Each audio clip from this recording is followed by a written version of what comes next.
Hello, welcome to the Love Your Lawn podcast. I am Loudon Granger, and join us today as we are talking about externals, frustrations, and frictions. Be sure to like and subscribe, and also check the notification bell if you want to stay up to date with all the content we're dropping on Love Your Lawn and the Hope Network. Also, if you have any questions, feel free to comment or reach out to us in the email below.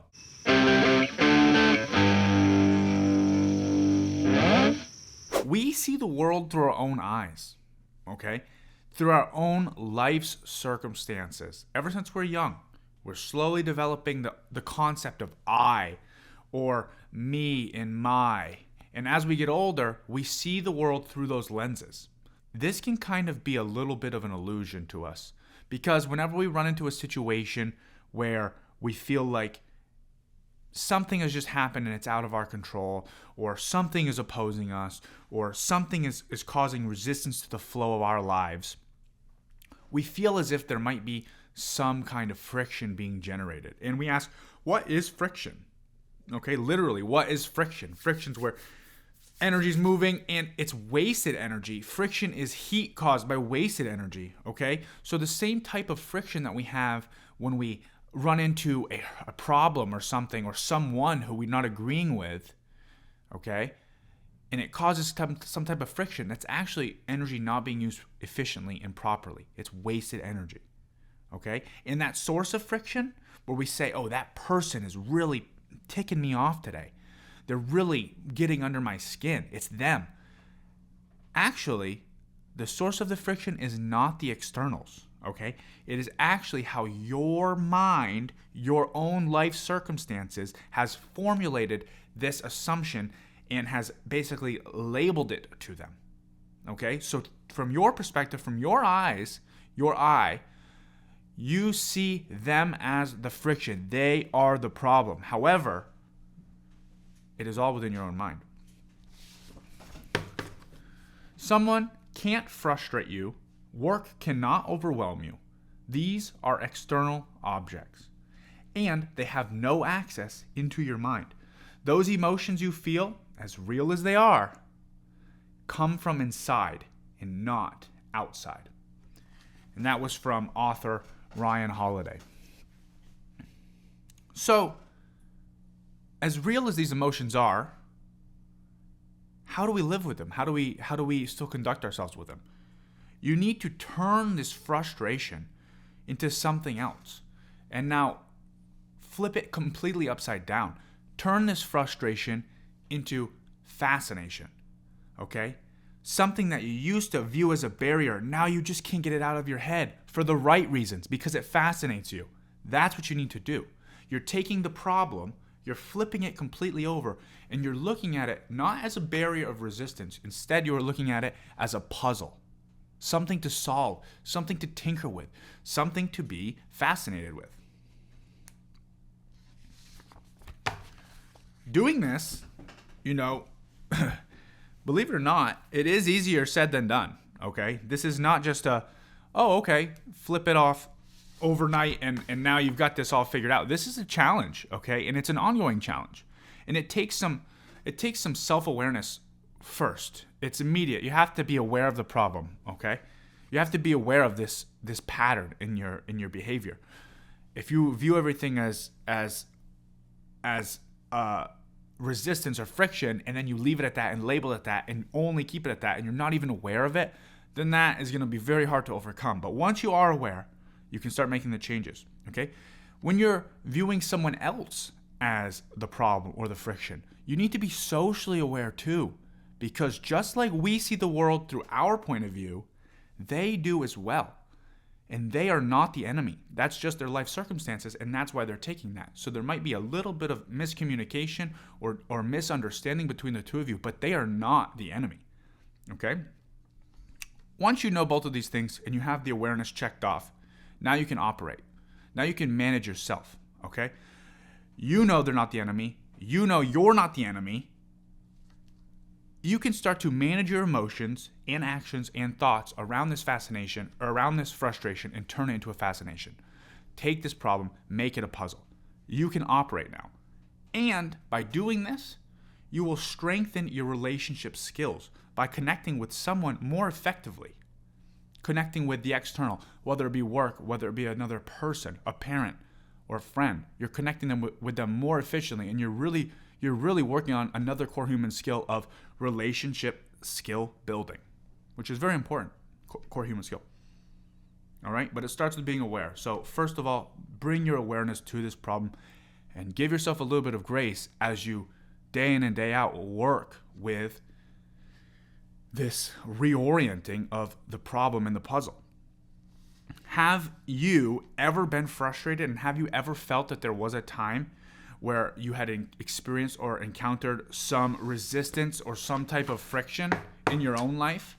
Just a quick little story, side note here of a recent situation for me is right now we are currently working on construction project, renovating, building an apartment in a old building in our local town. And we had our plan. We were going to use a drop ceiling, which just means like a ceiling that you see in school, like with the tiles on it. We were going to do that in our living room and throughout our whole apartment. And we were going to have the sprinklers come in down beneath the ceiling. So I met with the sprinkler guy who was doing the installation. He said we needed sprinklers above the ceiling and below the ceiling. Something I didn't account for because I'm not a sprinkler guy. I didn't know this. And he said, yeah, there's a lot of work here. It's going to cost about $20,000 extra dollars. Extra dollars. Okay? Talk about feeling some kind of resistance or some type of friction there. That stopped me dead in my tracks. Complete friction. All brakes locked up. Okay? That was my instinct. All right? But as soon as I was aware of what had happened to me, I started to manage myself a little bit differently. I didn't jump him. My actions were not to attack him. Because also, being socially aware, it's not his fault that I didn't know that or we didn't take that into consideration, or like he's there trying to help me. He's trying to be honest with me. He could have done the work and then hit me with the bill and said, there's your 20 grand. Thank you. Put it in my pocket. That's not what he did. Okay? So knowing that, being socially aware, being self-aware in this example, and managing myself, I was able to harness and kind of work and strengthen my relationship skills with him, and taking that problem of, oh no, our plan is foiled unless you want to cough up the money, and flipping it and making it a puzzle, we were able to work together and look around the room and figure out how can we go about making this actually work for us, making a better product, making it not cost $20,000 extra dollars. Okay? And we came up with a solution. However, if my instant reaction was to be like, you're ripping me off, you're taking advantage of me, this is bull crap, it just wouldn't have gone that way. Okay?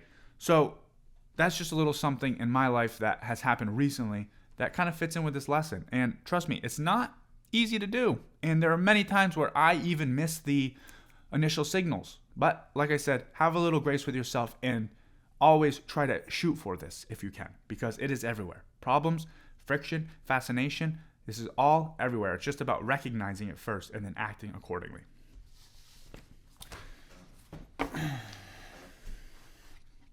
So, don't get frustrated. Get fascinated. Remember that the problem is actually a puzzle waiting to be solved. Put your energy into solving the puzzle. And this activator for our activator section is a great example of this concept. All right? Here's a situation that can cause some frustration, but the question is, will you be the one who gets frustrated or gets fascinated? All right? The activator's name is called Finish Line, and I'm tossing it over to our Director of Student Leadership, Mr. Pat Fish. Take it away, Pat. All you need for this game is students, which hopefully you have, or participants in the activity at least, and you need a line.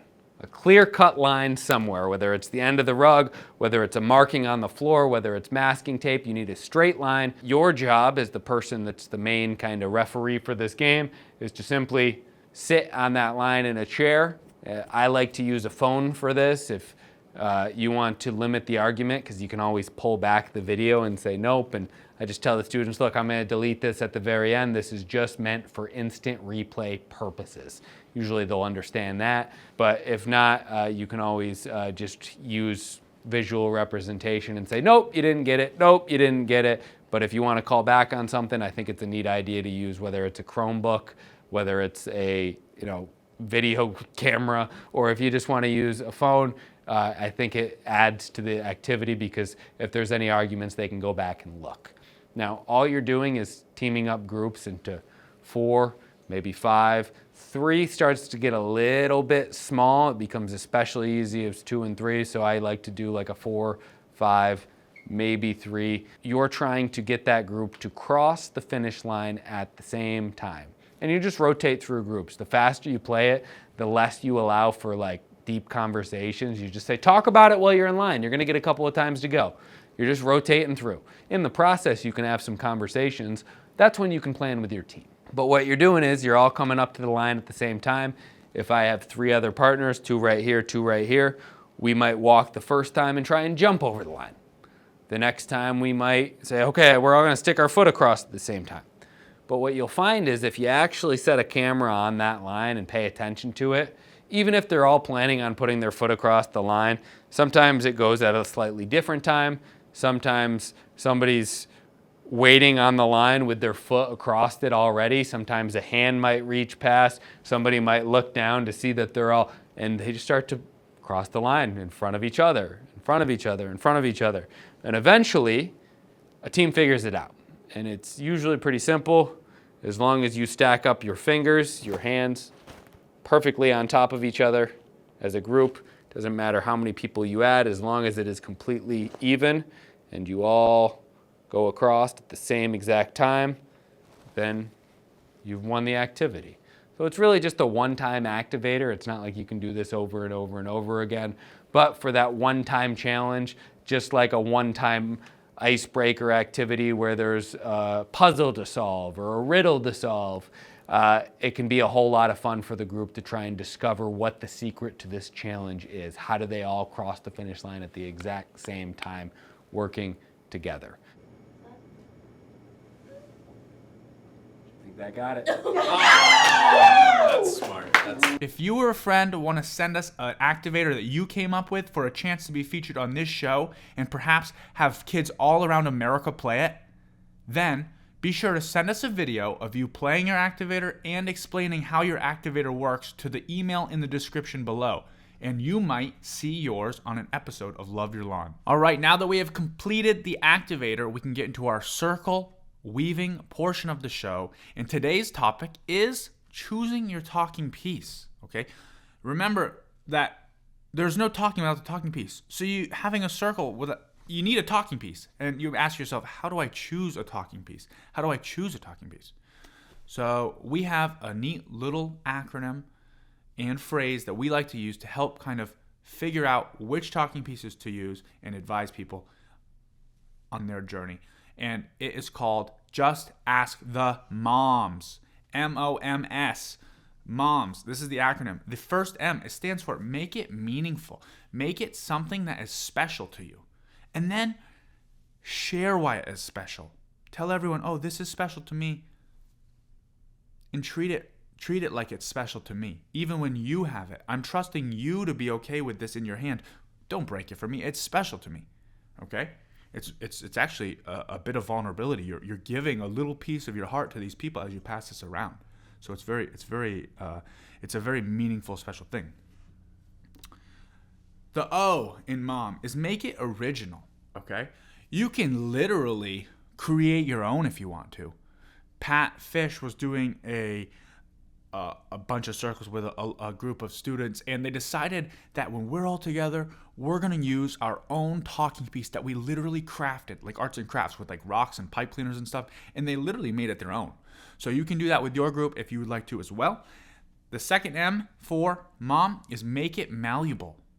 Remember this, that the number one rule, brain rule, is motion, okay?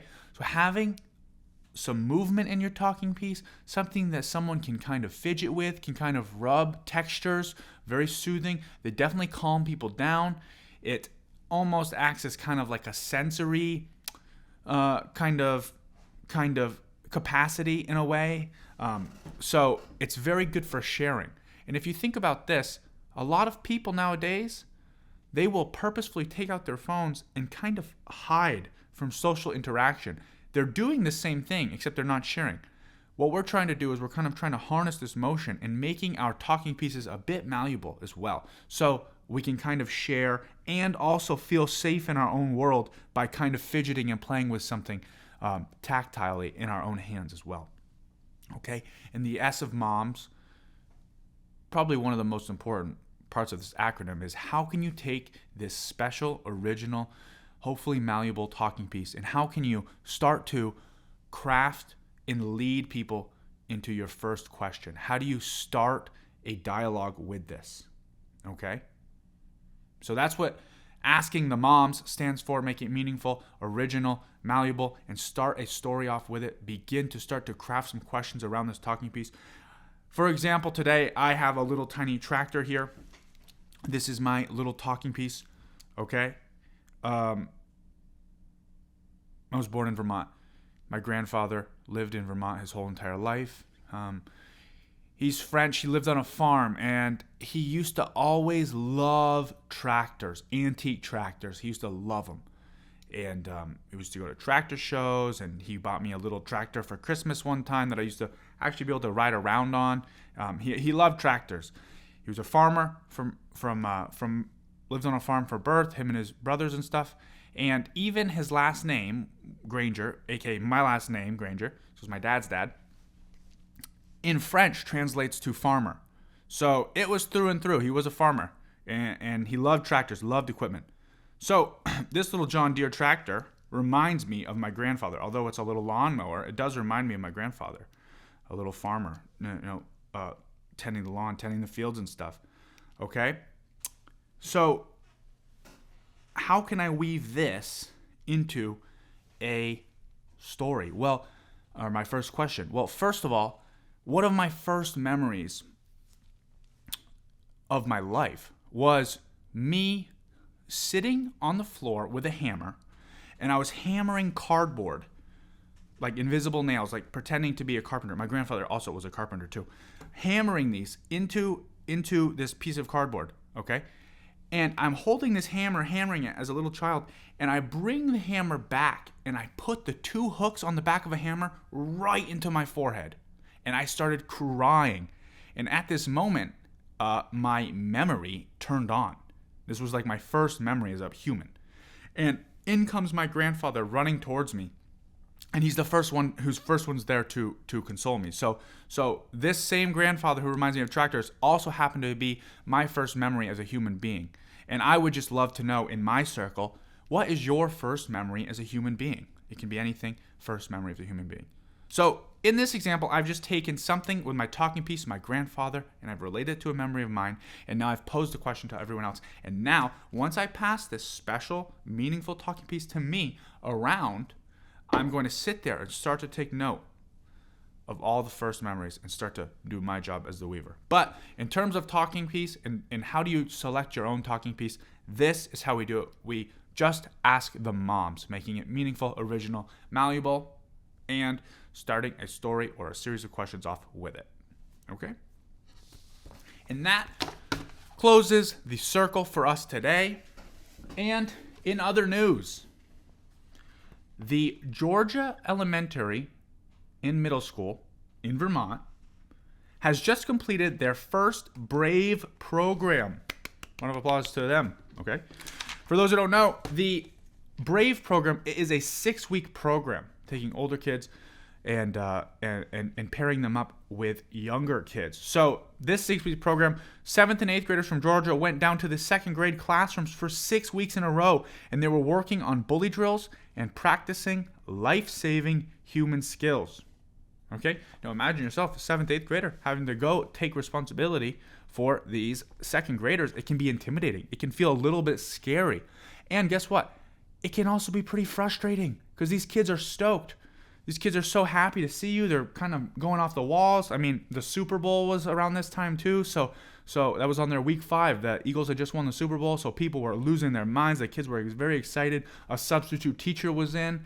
Okay. And think about how frustrating it is for sometimes the older kids to try to wrangle these kids, these second graders, and then actually teach them and have some productive bully drills. It's very frustrating. But I will say that the Georgia Elementary Middle School Brave Group, older kids, turned all of their frustrations completely into fascinations and cultivated an extremely successful 6-week program experience. So big shout out to the Georgia Elementary and Middle School students, both the older kids and the lower kids. Very good job, very good job. Okay? A little more to this story. The North Country Chevrolet dealer group, specifically Handy Chevrolet, was the dealership who sponsored Georgia, who sponsored this program to make this all happen.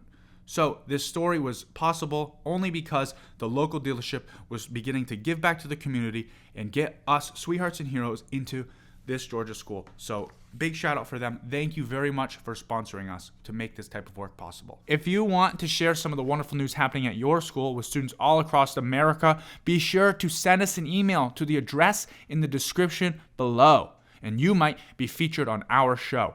And remember, loving your life starts by loving your lawn.